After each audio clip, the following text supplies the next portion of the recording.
ससुराल सिमर का सिमर का। मतलब क्या पूछा उन्होंने आपसे? अब हाँ, यही कि वो सिमर कैसी लड़की है, रोज कॉलेज जाती है कि नहीं, और उसके और क्या क्या शौक हैं, और कुछ पड़ोसियों से झगड़ा वगड़ा तो नहीं होता। बस यही सब पूछ रहे थे। अब देखो, अब ये इन सब बातों के चक्कर में मैं भूल ही गया कि मुझे बाजार जाकर सब्जी लानी है। अच्छा, मैं चलता हूँ।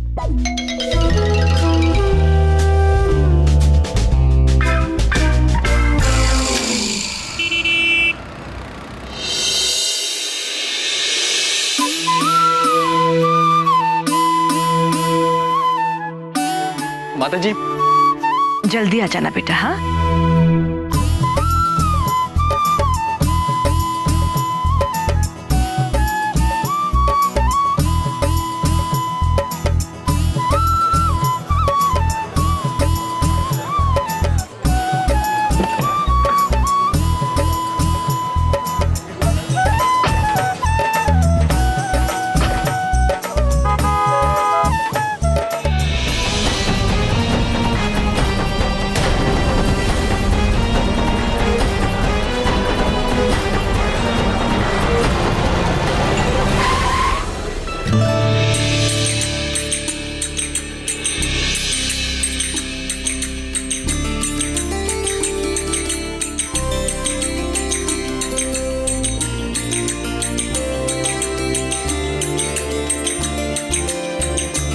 माता जी, वो लोग आ गए हैं। राजेंद्र बेटा, बड़ी बहू।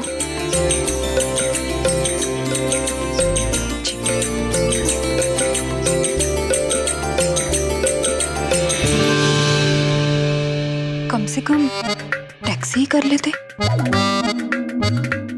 चलो, मेहमान तो मेहमान ही होता है ना, और फिर समधी तो खास मेहमान होता है। फिर वो रिक्शा से आए या बड़ी गाड़ी से, का स्वागत तो करना ही पड़ेगा। अरे नमस्कार जी, नमस्कार।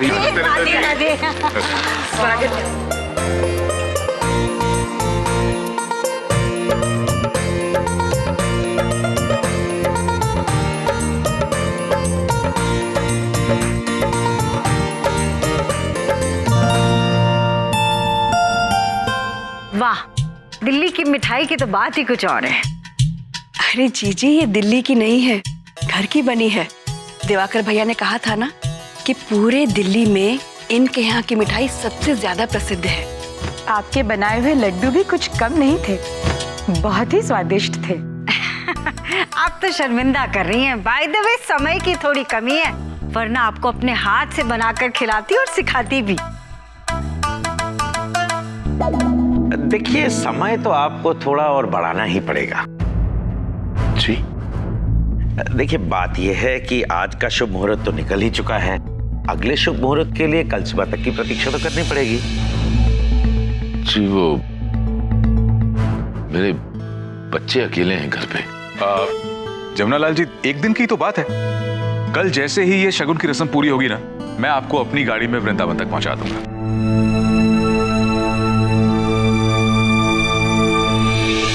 ठीक है, जैसा आप ठीक समझे। फिर मैं कल सुबह का सबसे शुभ मुहूर्त निकालता हूं। अच्छा है, मुझे और समय मिल गया। वैसे पता नहीं क्यों मुझे लग रहा है जैसे इस घर में किसी चीज की कमी है। पर क्या? लीजिए ना आप लोग। जी, आप भी लीजिए। मीना जी। जी, मेरे पास है। परी, उमा, चाय और जलपान की व्यवस्था करो। जी माता जी। करो ना। चेरी, जा बेटा, आपके पढ़ाई का समय हो गया। एक बात बताऊं माता जी, वैसे मैं अपनी तारीफ नहीं करती, लेकिन बाय द वे वृंदावन में मेरे लड्डुओं की बहुत डिमांड है। मैं तो कहती हूँ कि आप अपने मेनू में भी शामिल कर लीजिए, बहुत चलेगी आपकी दुकान। अभी तो मेरे लड्डू सिर्फ वृंदावन में वर्ल्ड फेमस हैं, फिर दिल्ली में भी वर्ल्ड फेमस हो जाएंगे बाय द वे। क्या गले में खराश? माता जी वो बिजनेस कैसे चल रहा है? अब प्रेम भी आ गया है एमबीए करके, वो भी फैमिली बिजनेस को आगे बढ़ाना चाहता है। फोन पर तो लग रहा था कि पूजा पाठ का एमबीए किया है। आपका घर तो बहुत ही बढ़िया है, पुश्तैनी है बाय द वे। जी हाँ, लेकिन पहले ये सिर्फ 2 कमरों का हुआ करता था। बनते बनते बना है ये हवेली जैसा। आ गई कमजोर नस हाथ में। ये घर, इसी से शुरुआत करते हैं। क्या बात कह रही हैं आप? 2 कमरे से इतनी विशाल का है हवेली?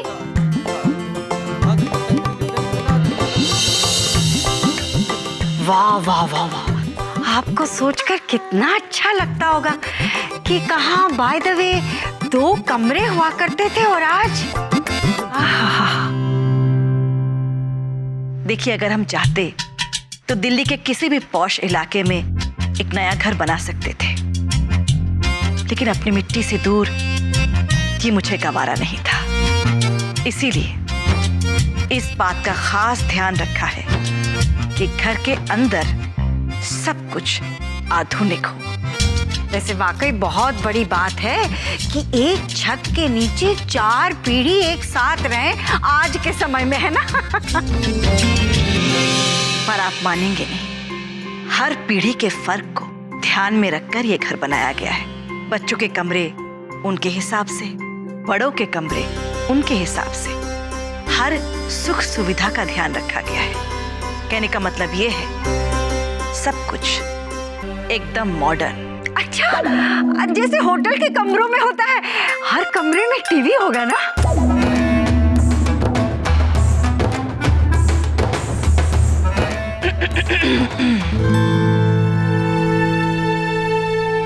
माता जी, कल सुबह के समय में तो हो जाएगा ना शगुन की रस्म? हाँ हाँ, कल सुबह का ही समय दिया है सुरेंद्र ने। सही समय वो बाद में बता देगा। जी ठीक है।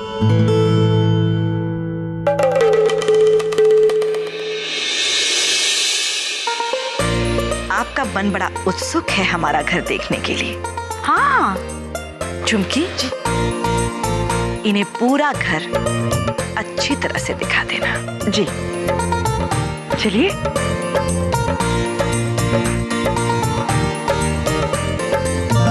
जी क्या अच्छा लगता है आपको खाने में? अरे सब चीजें हैं। अरे इनको पानी भी आप ही देती होंगी ना? आप ही ने किया है ना? बहुत अच्छा। ये माता जी ना बिल्कुल अम्मा जी की तरह खतरनाक खेल खेल रही है। आपके बारे में इंक्वायरी की दीदी, वो भी पड़ोसी से, चुपके से। ये बात मुझे अभी बुआ जी को बतानी होगी।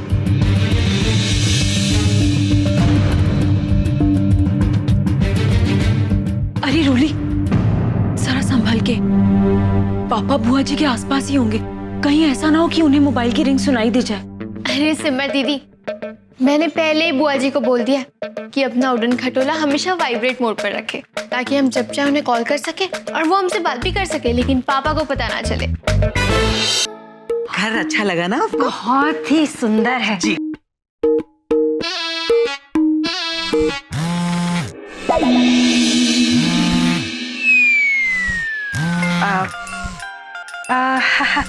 आपको तो बहुत काम होंगे ना? काम तो हमेशा ही रहता है बुआ, मेरे बिना कुछ नहीं होता इस घर में। वो तो आपको देखकर ही पता चलता है। आप अपना काम कीजिए ना बाय द वे, मैं घर खुद ही देख लूंगी। लेकिन माताजी ने तो। अरे तकल्लुफ कैसा? आप तो अपनी रिश्तेदारी ही होने वाली है ना? सही कह रही। अब रिश्तेदारी में कैसा तकल्लुफ? आप मेरी फिक्र ना करें। ऐसा कीजिए, आप अपना काम कीजिए और मुझे कुछ पूछना होगा ना तो मैं आपसे आके पूछ लूंगी। ठीक है, आप चलिए। मैं वहाँ हूँ। हाँ हाँ हाँ, मैं आपको जरूर ढूंढ लूंगी। और वहाँ है ना उस कमरे में? जी जी। हाँ हाँ ठीक है।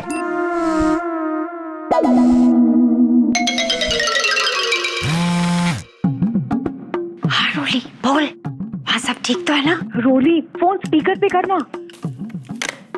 यहाँ तो कुछ भी ठीक नहीं है बुआ जी। बुआ जी, माता जी ना बिल्कुल अम्मा जी निकली। पता है, उन्होंने दीदी की इंक्वायरी निकाली वो भी तिवारी अंकल से। अरे, भी उस बेवकूफ से कहा? जब वो लोग आए थे।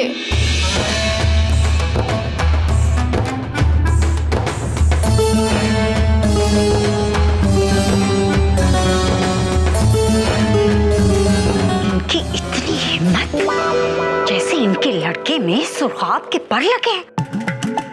अब तू देखना डोली, मैं इनके लड़के के बारे में ऐसी इंफॉर्मेशन निकालूंगी जो उसे बाय द वे खुद भी नहीं पता होगा अपने बारे में। अगर वो हमारी प्यारी सिमर की इंक्वायरी कर सकते हैं तो मैं इनके भक्त प्रहलाद के 7 जन्मों की कुंडली निकलवा के मानूंगी। हाँ,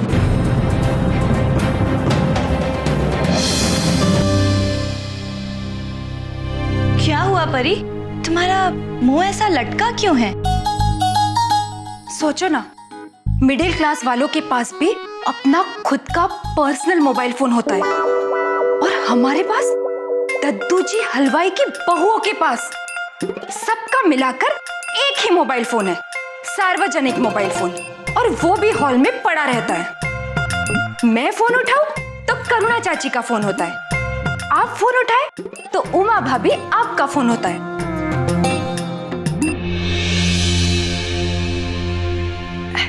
सब ठीक तो है ना? आप लोग परेशान लग रहे हैं, क्या बात है? अरे नहीं नहीं, परेशान कुछ नहीं। वो तो हम लोग चाय बना रहे थे तो ऐसे ही सोच रहे थे कि आप कैसी चाय पीना पसंद करेंगी। वैसे हमें अंदाजा है आपको वही कड़क मीठी अदरक वाली चाय पसंद है ना, जो ढाबों पर मिलती है।